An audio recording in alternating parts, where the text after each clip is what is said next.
चमकौली नाम के एक छोटे से गांव में एक बहुत ही सुंदर बाग था, लेकिन कोई भी गांव वाला उस सुंदर बाग में जाने से डरा करता था।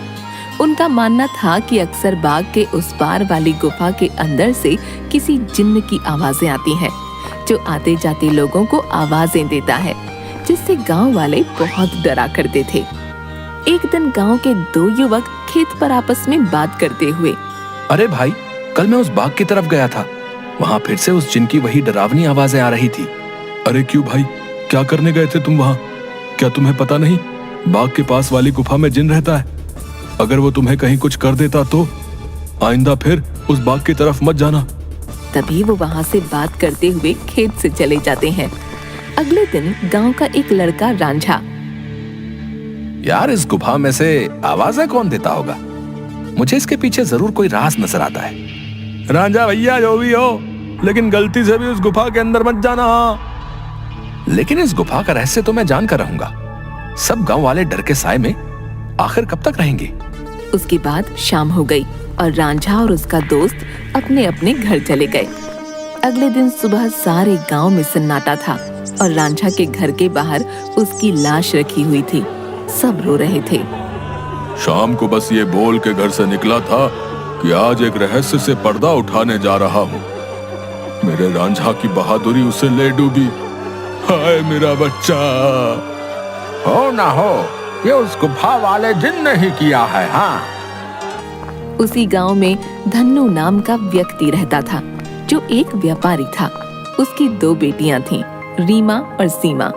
उन दोनों को रंग बिरंगे फूलों का बहुत शौक था।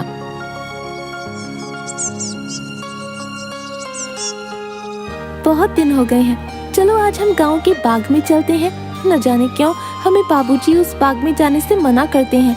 इस पूरे गांव में एक वही जगह है जहाँ कितने सुंदर सुंदर फूल होते हैं। हाँ सीमा, वो बाग सच में बहुत सुंदर है। उस बाग में बहुत सुंदर सुंदर फूल होते हैं, लेकिन बाबूजी हमें जाने नहीं देते। वो कहते हैं गांव के बाग के उस पार एक गुफा है जो बहुत ही भयानक है, हमारा जाना वहाँ सही नहीं होगा। लेकिन गांव की रांझा भाई की मौत के बाद तो गुफा और ज्यादा डरावनी लगने लगी है। अरे रीमा, ये सब झूठी बातें हैं, मुझे नहीं लगता वहाँ ऐसा कुछ है। और वैसे भी गांव वालों ने उस जिन्न को देखा नहीं, बस उसकी आवाज ही सुनी है। अगर सच में वहाँ कोई जिन्न होता तो क्या गांव वालों के सामने नहीं आता? हाँ, बोल तो सही रही हो सीमा, मुझे भी लगता है कि वहाँ कुछ नहीं है। चलो ठीक है, हम दोनों कल ही बाग में जाएंगे और हो सके तो क्या पता रांझा भाई की मौत का राज भी पता चल जाए। हाँ, कुछ नहीं है, वहाँ हम दोनों सुबह चलेंगे, तब तुम खुद ही देख लेना। लेकिन बाबूजी हमें नहीं जाने देंगे सीमा। कल बाबूजी सुबह किसी काम से शहर जाएंगे, उनके जाते ही हम दोनों बाग में जाएंगे। रीमा अपना सिर हिलाती हुई ठीक है। इसके बाद दोनों बहनें अपने कमरे में जाकर सो जाती हैं। अगली सुबह, देखो मेरी प्यारी बेटियों, मैं किसी काम से शहर जा रहा हूँ। तुम दोनों अपना ख्याल रखना और उस बाग में फूल तोड़ने मत जाना। वो जगह अच्छी नहीं है, कोई भी गांव वाला वहां नहीं जाता। पता है ना, रांझा भी वहीं जाने से मारा गया था। हम दोनों बहनें उस बाग में नहीं जाएंगी। इसके बाद धन्नू वहां से चला जाता है। उसके जाते ही दोनों बहनें उस बाग की तरफ जाने लगती हैं कि तभी एक गांव का आदमी उन्हें देख लेता है। अरे सीमा और रीमा बिटिया, तुम इस बाग की तरफ कहाँ जा रही हो? क्या तुम्हें नहीं पता कि बाग की उस तरफ एक गुफा है जो बहुत ही डरावनी है? वहां से अक्सर किसी जिन की आवाज आती है। अरे काका, हम दोनों बस बाग में ही जा रहे हैं, वहाँ से कुछ फूल लेकर बस अभी आ जाएंगे। आप चिंता मत कीजिए, हम बाग के उस तरफ वाली गुफा में नहीं जाएंगे। चलो ठीक है बेटिया, लेकिन तुम दोनों शाम होने से पहले आ जाना। अच्छा, अब मैं चलता हूँ। इसके बाद वो आदमी वहाँ से चला जाता है।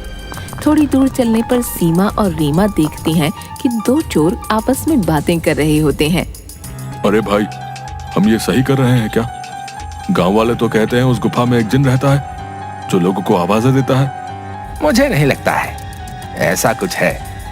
वो गुफा गांव के सरपंच की है। मुझे तो लगता है उसमें बहुत सारा खजाना होगा। सब गांव वालों को डराने का बहाना है। बस चलो, चलकर आज देख ही डालते हैं। इसके बाद वो दोनों गुफा की ओर जाने लगते हैं। उन्हें गुफा की ओर जाता देख रीमा और सीमा भी उनके पीछे जाने लगती हैं कि तभी वो देखती हैं कि वो दोनों चोर गुफा के अंदर जाने ही वाले होते हैं कि वहाँ एक औरत आती है जो देखने में काफी भयानक होती है और उसके हाथ में एक टोकरी होती है जिसमें बहुत सारे रंग बिरंगे फल होते हैं। तभी वो औरत उन दो चोरों से कहती है, कहाँ जा रहे हो तुम दोनों? क्या तुम्हें पता नहीं इस गुफा में एक जिन्न रहता है? वो तुम्हें मार डालेगा। चले जाओ यहाँ से, चले जाओ। क्या कहा? जिन? अरे बाबा। कि तभी उस जिन्न की आवाज आती है, कौन है वहाँ? क्या कोई मुझे सुन पा रहा है? अंदर आओ, निकालो मुझे यहाँ से। जिन्न की ऐसी डरावनी आवाज सुनकर वो दोनों डर जाते हैं। अरे भैया भागो, इस गुफा के अंदर तो सच में कोई जिन है, भागो यहाँ से। और वो दोनों वहाँ से भाग जाते हैं। मैंने तो पहले ही कहा था, यहाँ दोबारा मत आना, वो तुम्हें जिंदा नहीं छोड़ेगा।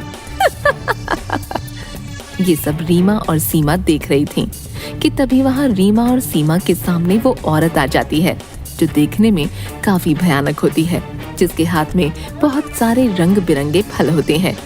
कहाँ जा रही हो तुम दोनों? सीमा और रीमा डरते हुए, हम तो बस ऐसे ही बाग घूमने आए थे काकी, लेकिन आप यहाँ क्या कर रही हैं? मैं तो यहीं रहती हूँ, यही बाग मेरा घर है। तुम दोनों यहाँ से जल्दी चली जाओ, वरना वो जिन्न तुम्हें छोड़ेगा नहीं। जाओ यहाँ से। क्या सच में बाग के उस पार वाली गुफा में कोई जिन्न है काकी? हाँ, और वो बहुत खतरनाक है। तुम दोनों यहाँ से जल्दी चली जाओ। इसके बाद वो औरत वहाँ से चली जाती है। मुझे बहुत डर लग रहा है, अब मैं इसके आगे नहीं जाऊंगी। मुझे लगता है वो औरत सच बोल रही है, वो जिन्न हमें मार डालेगा। मैं नहीं जाऊंगी उस गुफा में। ठीक है, तो मेरा यही इंतजार करना। मैं सच जानना चाहती हूँ, क्या वाकई वो आवाज जिन्न की है या नहीं? इसलिए मैं तो गुफा के अंदर जा रही हूँ। तुम यहाँ से कहीं मत जाना, मैं जल्दी आ जाऊंगी। इसके बाद रीमा अकेले ही आगे चलती है।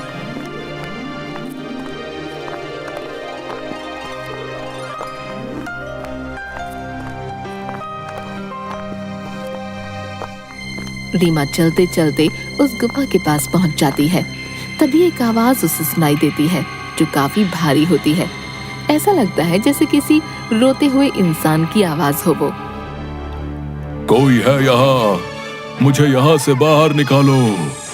मैं इस गुफा में बरसों से कैद हूँ, निकालो मुझे यहाँ से। रीमा बड़ी हैरानी से वहीं खड़ी हो जाती है। कौन हो तुम और क्यों मुझे आवाज लगा रहे हो? क्या तुम वही जिन्न हो जिसके बारे में गांव वाले बात करते हैं? क्या सच में तुम यहाँ इस गुफा में हो? हाँ, मैं जिन हूँ। मैं कई सालों से इसी गुफा में कैद हूँ।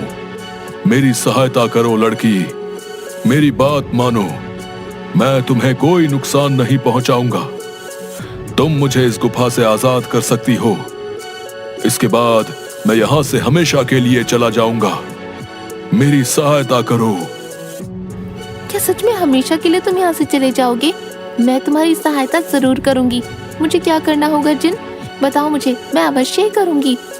तभी गुफा के दरवाजे खुलते हैं और रीमा उस गुफा के अंदर चली जाती है।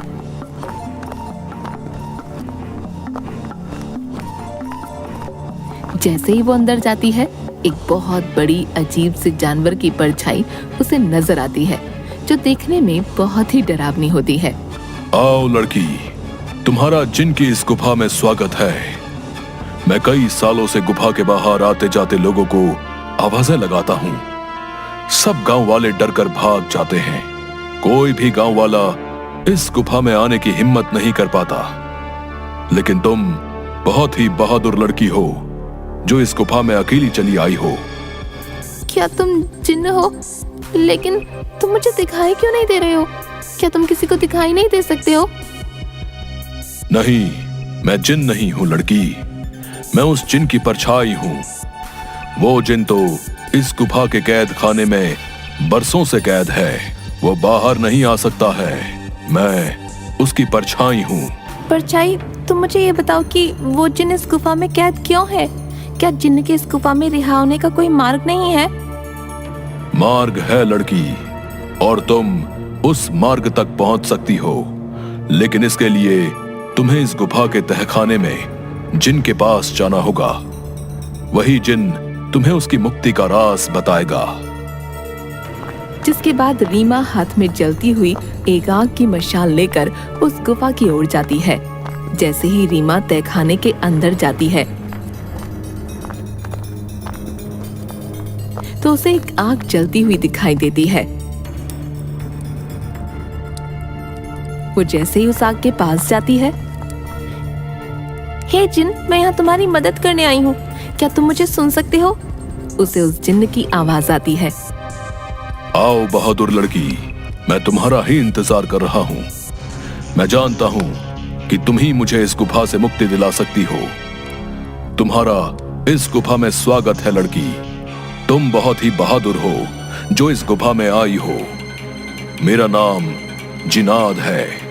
मैं यहाँ कई सालों से बंद हूँ। मेरे सामने आओ जिन्नात, मैं तुम्हें देखना चाहती हूँ। कि तभी अचानक से जिन्नात उसके सामने आता है, जो बहुत ही डरावना होता है। एक बहुत ही भयानक सा दिखने वाला, जिसके सिर पर एक लंबी चोटी होती है जो काफी बड़ा होता है। रीमा के सामने वो आता है। उसे देखकर रीमा थोड़ा डर जाती है। देखो, तुम डरो मत लड़की, मैं तुम्हें कुछ नहीं करूंगा। मैं जानता हूं कि तुम मेरी मदद करने आई हो, लेकिन मेरी मदद करना इतना भी आसान नहीं है। तुम एक बार और सोच सकती हो। क्या तुम वाकई मेरी मदद करना चाहती हो? लेकिन मैं तुम्हारी मदद कैसे कर सकती हूँ, और तुम यहाँ कैद कैसे हुए? बताता हूँ। बहुत साल पहले इस गुफा में एक औरत रहती थी। वो बहुत गरीब थी। वो गुफा के बाहर वाले बाग से फल तोड़ा करती थी और उन्हें ही खाया करती थी। एक दिन उसने बाग के सारे फल तोड़ लिए और यहां इस गुफा में लेकर आ गई। उन्हीं फलों के बीच एक रहस्यमयी फल भी था, जो बहुत ही चमकदार था और जिस पर मेरी नजर थी। वो फल मेरी उम्र 100 साल और बढ़ा सकता था, लेकिन मैं उस फल को तब तक नहीं छू सकता था जब तक कोई इंसान उस फल को उसके पेड़ से तोड़ ना ले। एक दिन वो औरत चमकदार फल को उसके पेड़ से तोड़कर इस गुफा में ले आई। जब मैंने देखा तो मैं उसके पीछे इसी गुफा में आ गया और मैंने उससे कहा कि हे औरत, तुम जो बाग से सबसे सुंदर और चमकदार फल तोड़कर लाई हो, वो मुझे दे दो। इसके बदले में तुम जो भी 2 इच्छाएं मांगोगी वो पूरी होंगी। ठीक है, मैं तुम्हें वो फल दे देती हूँ, लेकिन मेरी 2 इच्छा है। पहली ये कि तुम मुझे वरदान दो, आज से ये बाग मेरा होगा, और दूसरी ये कि तुम इस गुफा में ही कैद रहोगे, ताकि इस बाग में कोई भी तुम्हारे डर से ना आ सके और हमेशा के लिए मैं ही इस बाग में राज करूं। वो औरत मुझे फल तो दे देती है। उस फल से मेरी उम्र तो 100 साल बढ़ गई, लेकिन उस औरत को दिए गए वरदान की वजह से मैं यहीं कैद हो गया। तब से ही मैं इस तहखाने में कैद हूँ। क्या अब से पहले किसी ने आपको यहाँ से बाहर निकालने की कोशिश नहीं की? इससे पहले गांव के एक लड़के ने मुझे बचाने की हिम्मत दिखाई थी, लेकिन जैसे ही वो लड़का उस चमत्कारी फल को लेकर गुफा में आ रहा था, तभी उस बूढ़ी औरत ने उसको मौत के घाट उतार दिया और सारे गांव में बात फैल गई कि मैंने उसको मारा है। हाँ, वो लड़का हमारे गांव का रांझा भैया थे। उसको उस बूढ़ी औरत ने मारा। मैं आपको यहाँ से आजाद जरूर करवाऊंगी, लेकिन मुझे तुम्हें यहाँ से आजाद कराने के लिए करना क्या होगा? तुम्हें यहाँ से उस बाग में जाना होगा। वहां तुम्हें उस बाग में रहने वाली उसी औरत की झोपड़ी दिखेगी, जिसके कारण मैं इस गुफा में कैद हूँ। तुम्हें उसकी झोपड़ी में जाना होगा। वहां से तुम्हें सबसे सुंदर और चमकदार फल लाना होगा। मेरी मुक्ति का राज उस फल में ही कैद है। ध्यान रखना बहादुर लड़की, उस औरत की झोपड़ी में कोई नहीं जा सकता है। जब वो सो रही होगी, तुम्हें तब ही जाना होगा और उसकी फलों की टोकरी में से सबसे चमकता फल लेकर आना होगा। उसी फल में तुम्हें मेरी मुक्ति का राज मिलेगा। लेकिन तुम्हें यह काम बड़ी होशियारी से करना होगा। अगर उस औरत को पता चल गया तो वो तुम्हें जिंदा नहीं छोड़ेगी। ठीक है जिन, मैं तुम्हारे लिए वो चमकदार फल जरूर लेकर आऊंगी। मैं तुम्हारा इंतजार करूंगा बहादुर लड़की। इसके बाद रीमा वहां से बाग में जाती है और उस औरत की झोपड़ी की ओर बढ़ने लगती है। रीमा देखती है कि उस औरत की झोपड़ी में कोई नहीं है। वो इधर उधर देखती है और उस झोपड़ी के अंदर चली जाती है। रीमा अंदर जाकर देखती है कि बहुत सारे फल उस औरत की झोपड़ी में रखे हैं। अरे ये तो कितने सारे फल हैं, लेकिन इन सब में कोई भी फल बहुत ज्यादा नहीं चमक रहा। तभी अचानक रीमा देखती है कि वही औरत अपनी झोपड़ी की तरफ आ रही है। ये देखते ही रीमा दरवाजे के पीछे छुप जाती है। वो औरत अपनी झोपड़ी में आती है और उसके हाथ में एक टोकरी होती है जिसमें बहुत सारे फल रखे होते हैं। वो अपनी टोकरी एक टेबल पर रख देती है और पास ही पड़ी चारपाई पर सो जाती है। ये देख थोड़ी देर बाद रीमा बाहर आती है और उन फलों की टोकरी में से सबसे चमकता फल देखती है। लगता है यही वो चमकदार फल है जिसके बारे में वो जिन बात कर रहा था। रुको लड़की, तुम मेरा ये जादुई फल लेकर कहाँ जा रही हो? मुझे मेरा फल वापस करो, वरना मैं तुम्हें यहाँ से नहीं जाने दूंगी। रीमा ये सुनकर डर जाती है। मुझे फल ले जाने दो काकी, मैं इस फल को उस जिन्न को देकर उसे उस गुफा से आजाद कराना चाहती हूँ, ताकि सारे गांव वाले बिना डरे यहाँ सकें। मुझे इस फल को लेकर जाने दो काकी। क्या कहा लड़की? तुम मेरी कई सालों की मेहनत पर पानी फेर देना चाहती हो? उस जिन्न के रिहा होते ही ये सब गांव वाले मुझे इस बाग से निकाल देंगे। नहीं नहीं, मैं ऐसा नहीं होने दूंगी। मुझे ये चमकदार फल वापस करो। ये सुनकर रीमा वहाँ से उस फल को लेकर भागने लगती है और वो औरत भी उसके पीछे ही भागने लगती है।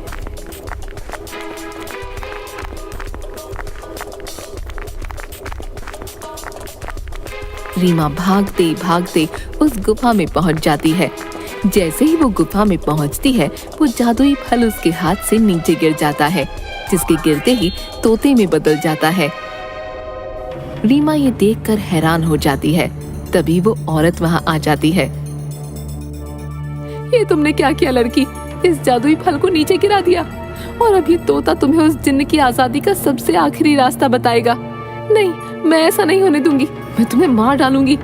वो औरत रीमा को जैसे ही अपने हाथों से मारने आगे बढ़ती है, वो औरत अचानक से आग में जलने लगती है,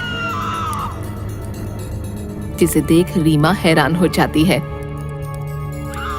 तभी एक आवाज सुनाई देती है जो उस जिन्न की परछाई की होती है। डरो मत बहादुर लड़की, इस लालची औरत को इसके किए की सजा मिल चुकी है। अब तुम्हें अपनी मंजिल का आखिरी पड़ाव पार करना है, जिसमें ये तोता तुम्हारी मदद करेगा। तभी अचानक से वो तोता उड़ने लगता है और गुफा में उसी तरफ भागने लगता है जहाँ वो जिन्न कैद था। रीमा भी उसके पीछे पीछे चलने लगती है।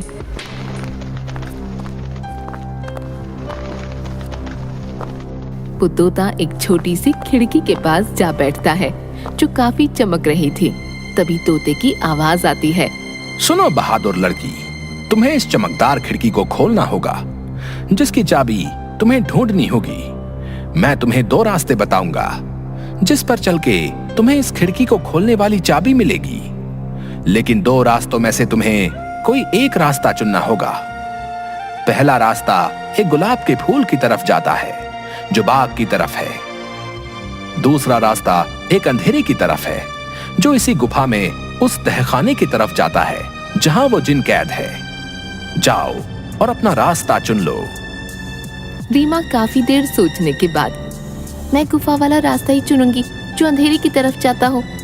जिसके बाद रीमा गुफा की ओर चलने लगती है कि तभी रीमा को एक सिक्का दिखाई देता है। अरे, ये इतना चमकता हुआ सिक्का यहाँ कैसे आया? और ये सिक्का इतना चमक क्यों रहा है? रीमा जैसे ही वो सिक्का हाथ में उठाती है, पूरी गुफा में रोशनी हो जाती है। अरे, ये तो पूरी गुफा में रोशनी हो गई। तभी वो सिक्का अचानक उड़ने लगा। अरे ये सिक्का उड़ क्यों रहा है? रीमा उस सिक्के के पीछे पीछे चलने लगती है। थोड़ी दूर चलने पर रीमा देखती है कि 4 चाबियां अलग अलग रंग की थीं, जो हवा में उड़ रही थीं। अरे ये तो वही चाबियां हैं जिसके बारे में वो तोता बता रहा था। लेकिन अब इनमें से सही चाबी कौन सी होगी, ये कैसे पता चले? तभी रीमा को एक आवाज आई जो उस जिन्न की परछाई की थी। बहादुर लड़की, तुम्हें इनमें से एक चाबी उठानी है। याद रखना, तुम्हें एक सही चाबी उठानी है, लेकिन याद रहे तुम्हें बड़ी होशियारी से ही एक चाबी उठानी होगी। अगर तुमने गलती से गलत चाबी चुन ली तो ये चारों चाबियां गायब हो जाएंगी और तुम कभी भी जिन को आजाद नहीं कर पाओगी। ये सुन रीमा हैरान हो जाती है। क्या? हे भगवान, ये किस दुविधा में डाल दिया है। अब मैं कैसे इन चारों चाबियों में से सही चाबी चुनूं? काफी देर सोचने के बाद रीमा देखती है कि चारों चाबियों में से एक चाबी बहुत बड़ी थी, जो लाल रंग की थी, और जिस चमकदार फल के गिरने से वो तोता बना था वो भी लाल ही रंग का था। रीमा समझ गई कि लाल वाली चाबी चुननी है। उसके लाल चाबी चुनते ही बाकी सारी चाबियां गायब हो गईं। और तभी फिर से जिन्न की परछाई की आवाज आई। शाबाश बहादुर लड़की, तुम्हारी सूझबूझ की वजह से आखिरकार तुमने बिल्कुल सही चाबी चुन ली। अब जाओ उस खिड़की के पास और खोल दो उसे। रीमा उसी खिड़की के पास जाती है।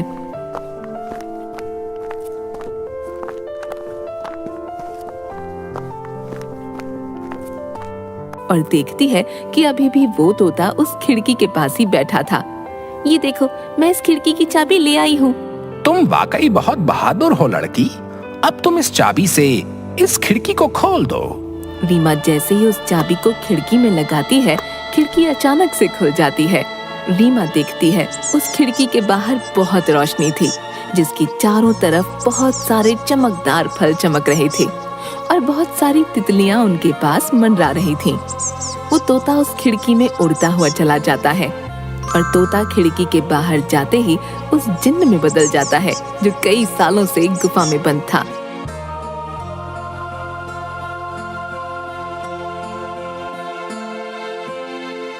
तुम्हारा बहुत बहुत धन्यवाद लड़की, तुमने मुझे इस गुफा से आजाद कर दिया। तुम एक निडर और साहसी लड़की हो। तुम जो भी मांगोगी मैं वो तुम्हें दूंगा। बोलो, क्या इच्छा है तुम्हारी? क्या सच में अब तुम आजाद हो गए हो? अब तुम इस गुफा में नहीं हो। अब सब गांव वाले यहाँ आ सकेंगे। मैं और मेरी बहन भी अब बाग में आ सकेंगे कभी भी। हाँ बहादुर लड़की, अब किसी को भी डरने की कोई जरूरत नहीं है। अब मैं इस गुफा से बाहर आ गया हूँ अपनी दुनिया में। अब मैं किसी को आवाजें नहीं दूंगा। तुम जब चाहो यहाँ आ सकती हो। तुम्हारी ही वजह से मैं आजाद हो पाया हूँ। तुम मुझसे जो भी मांगोगी मैं तुम्हें वही दूंगा। बोलो, क्या इच्छा है तुम्हारी? जिन, मैं कुछ नहीं मांगना चाहती हूँ, लेकिन अगर तुम सच में मेरी इच्छा पूरी करना चाहते हो तो गुफा के सामने वाले बाग से मुझे बहुत प्यार है। इसमें रंग बिरंगे फूल मुझे बहुत पसंद है। मैं चाहती हूँ कि ये बाग हमेशा ऐसे ही खिलखिलाता रहे, इसके फूल कभी न मुरझाएं। ठीक है बहादुर लड़की, तुम्हारी ये इच्छा जरूर पूरी करूंगा। अब ये बाग हमेशा यूं ही रहेगा, कभी भी मुरझाएगा नहीं। तुम अब जब भी इस बाग के फूलों को देखोगी तो ये हमेशा खिले रहेंगे। अच्छा, अब मैं हमेशा के लिए यहाँ से जा रहा हूँ। इसके बाद वो जिन्न गायब हो जाता है और खिड़की बंद हो जाती है। रीमा जब गुफा से बाहर निकलती है तो सब गांव वाले धन्नू और सीमा बाहर खड़े होते हैं। अरे मेरी बिटिया, आ गई तू वापस। उस जिन ने तुझे कुछ किया तो नहीं? आखिर क्यों गई थी तू उस गुफा के अंदर? अगर वो जिन तुझे मार डालता तो क्या करता मैं? दीदी, तुम ठीक तो हो ना? क्या सच में तुम्हें उस जिन्न ने कुछ नहीं किया? बाबूजी, मैं बिल्कुल ठीक हूँ। अब अंदर कोई जिन्न नहीं है। इस गुफा के अंदर जो जिन्न था अब वो हमेशा के लिए इस गुफा से चला गया है। अब आप सभी को डरने की कोई जरूरत नहीं है, अब कोई भी यहाँ आ सकता है। अरे क्या बोल रही हो रीमा बिटिया? आखिर कहाँ गया वो जिन जो आते जाते लोगों को आवाजें दिया करता था? रीमा गांव वालों को सारी बात बताती है।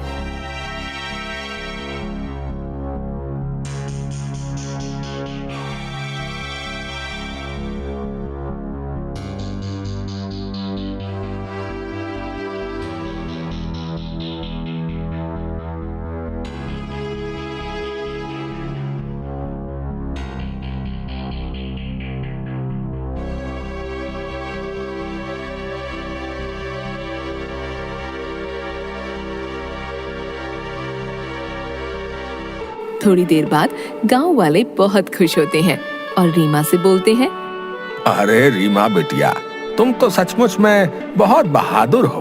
तुम्हारी वजह से ही अब वो जिन इस गुफा से आजाद हो गया है। अब हम गांव वालों को डरने की कोई जरूरत नहीं है और रांझा की मौत का रहस्य भी सब गांव वालों को पता चल गया। इसके बाद गांव वाले बिना डरे हंसी खुशी गांव में रहने लगते हैं।